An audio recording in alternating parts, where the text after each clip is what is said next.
Hello friends, इस video में हम देखने वाले हैं बहुत सारे मोस्ट इम्पॉर्टेंट क्वेश्चन जो कि डिप्लोमा इन सैनिटेशन का ये क्वेश्चन पेपर है। अगर आपका भी डिप्लोमा का कोर्स है स्पेशली सैनिटेशन का तो आपके लिए इम्पोर्टेंट होगा। साथ में अगर आपका कोई अदर डिप्लोमा है तब भी आपके लिए इम्पोर्टेंट होगा, क्योंकि इस डिप्लोमा में एनाटॉमी फिजियोलॉजी के इम्पोर्टेंट क्वेश्चन देखने को मिलेंगे। तो ये टोटल क्वेश्चन 75 मार्क्स का है।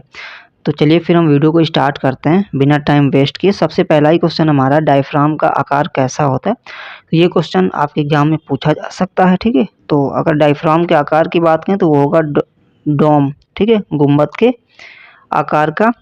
उसके बाद अगला क्वेश्चन है, प्लूरा इज द कवरिंग, ठीक है।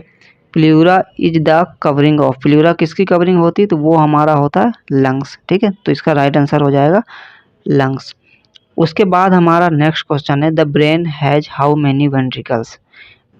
2 वेंट्रिकल्स, 3 वेंट्रिकल्स, 4 वेंट्रिकल्स। कितनी वेंट्रिकल्स होती हैं? 4 वेंट्रिकल्स, ठीक है, ब्रेन में। अब हमारा आता है, the inner layer of the uterus is called. Inner layer की बात कर रहा है तो इनर लेयर का मतलब क्या हो जाएगा? अंदर, ठीक है। यहाँ पर देखो, इंडोथेलियम से कोई मतलब नहीं, इंडोकार्डियम तो आपका हार्ट का हो जाता है, तो बचा के हमारा इंडोमेट्रियम, जो कि इसका राइट आंसर हो जाएगा, ठीक है। अब उसके बाद नेक्स्ट क्वेश्चन है, which of the following is one of the main lymphatic ducts. इसमें से कौन सा हो जाएगा? तो हो जाएगा थोरेसिक डक्ट, इसका राइट आंसर हो जाएगा। अब आता है हमारा ट्रू फॉल्स, ठीक है। ट्रू फॉल्स की बात करें तो, the brain has 3 parts. Brain के कितने पार्ट्स होते हैं? 3 पार्ट्स होते हैं, तो बिल्कुल 3 पार्ट्स होते हैं, तो ये क्या हो जाएगा? ट्रू हो जाएगा। W B C contents haemoglobin, W में हीमोग्लोबिन पाया जाता है। तो इस क्वेश्चन का आंसर आप लोगों को कमेंट बॉक्स में बताना है कि ये रॉन्ग होगा कि ट्रू होगा, ठीक है। 2.2 नंबर का मतलब कि डब्ल्यूबीसी में हीमोग्लोबिन पाया जाता है कि नहीं पाया जाता। अब spleen is the largest lymphatic organ, तो बिल्कुल सही है, हमारा जो स्प्लीन है वो लार्जेस्ट लिम्फेटिक ऑर्गन है। Trachea is also known as the windpipe. Trachea को हम लोग विंड पाइप के नाम से जानते हैं, तो बिल्कुल हम लोग ट्रैकिया को विंड पाइप के नाम से ही जानते हैं, इसलिए क्या हो जाएगा? ट्रू हो जाएगा। तो ये क्वेश्चन आपका ऑब्जेक्टिव में भी, ट्रू फॉल्स में तो आया ही, ऑब्जेक्टिव में भी देखने को मिलेगा और फिल इन द ब्लैंक्स में। अगला क्वेश्चन है, the respiratory system produce oxygen for the lungs. श्वसन तंत्र शरीर के लिए ऑक्सीजन उत्पन्न करता है, ठीक है। आपका जो श्वसन तंत्र है रेस्पिरेटरी सिस्टम में, वो ऑक्सीजन क्या करेगा? The respiratory system produced oxygen for the body. तो क्या ये सही हो जाएगा? तो ये पूरी तरीके से गलत हो जाएगा। तो देखो, हमारा जो रेस्पिरेटरी सिस्टम है, ऑक्सीजन ये खुद तो बनाता नहीं, बल्कि ये हमें कहाँ से मिलता है? एनवायरनमेंट से मिलता है, ठीक है। तो एनवायरनमेंट से मतलब कि खुद ऑक्सीजन को ग्रहण करता है, इसलिए फॉल्स हो जाएगा, ठीक है। अब हमारा है फिल इन द ब्लैंक्स। लिखा हुआ है, the life span of RBC. RBC का लाइफ स्पैम कितना होता है? सबको पता है, 120 डेज। अगला क्वेश्चन है, beta cells of the pancreas secrete hormone. Beta cells जो है कौन से हार्मोन से? तो वो इंसुलिन, क्या हो जाएगा? Insulin hormone.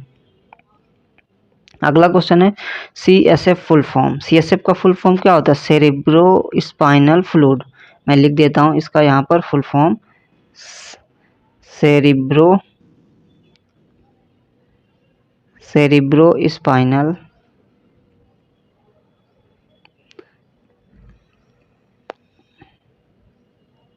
Spinal fluid. तो इसका राइट आंसर हो जाएगा क्या? Cerebro spinal fluid. अब अगला क्वेश्चन है, acid is the present stomach, ठीक है। पेट में अम्ल पाया जाता है, कौन सा पाया जाता है? Hydrochloric. Very most important question है, ठीक है। HCl, ठीक है, कौन सा पाया जाता है? HCl। हाइड्रोक्लोरिक अम्ल जो है हमारा कहाँ पाया जाता है? स्टमक में, ठीक है, स्टमक में। अब ब्लड इज अ क्या है? कनेक्टिव टिश्यू है। ब्लड क्या है? एक कनेक्टिव टिश्यू है। अब राइट रॉन्ग हो गया, उसके बाद फिल इन द ब्लैंक्स। अब देखते हैं शॉर्ट। पिट्यूटरी ग्लैंड आप लोगों को पढ़ लेना। फंक्शन ऑफ द स्किन पढ़ाया गया है। फंक्शन ऑफ नेफ्रॉन ये भी आपको पढ़ लेना। हीमोग्लोबिन भी इंपॉर्टेंट, हमेशा पूछा जाता है। न्यूरॉन का डायग्राम बना लेना, इसके बारे में पढ़ लेना। Function of the liver, most important. फिर ब्लड के बारे में पढ़ लेना, व्हाट इज ब्लड, ठीक है। उसके बाद रिप्रोडक्टिव सिस्टम आपको पढ़ लेना है, ठीक है। Specially female reproductive system most important है, जिसमें से आपको मेंस्ट्रुअल साइकिल भी पढ़ लेना है। उसके बाद आपका क्या आता है, ठीक है, कि लिखा describe the structure of kidney with लाइवल diagram and explain its function. आपको क्या करना है, यूरिनरी सिस्टम पूरा लिख देना है, तो आपको क्या पूरा पूरा मार्क्स मिलेगा। किडनी का डायग्राम भी बना लेना। Explain the physiology of hearing. Hearing का मतलब आपको क्या लिखना है, सुनने के शरीर क्रिया विज्ञान को समझाइए। जो आप लोग स्पेशल सेंसेज पढ़ते हैं, ऑडिटरी सिस्टम, ऑडिटरी सिस्टम, ठीक है, वही आपको यहाँ पर पूरा लिखना है, ठीक है। आता नहीं कि स्पेशल सेंसेज पर जो है लिखिए तो उसमें आ जाता है ऑडिटरी सिस्टम, तो हियरिंग मतलब वही आपको पूरा लिखना है। Describe the structure function of the brain, explain the cerebellum details. क्या करना है आपको, ब्रेन के बारे में पूरा पढ़ लेना, इसके पार्ट्स पढ़ लेना, सारी चीज़ें आपका एग्जाम में पूछा जाएगा। उसके बाद आता है हमारा draw diagram of alimentary canal. तो क्या करना है, डाइजेस्टिव सिस्टम आपने पढ़ा होगा, डाइजेस्टिव सिस्टम, ठीक है, तो उसी को एलिमेंट्री कैनाल कहते हैं। पूरा यहाँ पर आपको डाइजेस्टिव सिस्टम विद डायग्राम के साथ लिख देना। तो ये हो गया हमारा सैनिटेशन का इम्पोर्टेंट क्वेश्चन पेपर।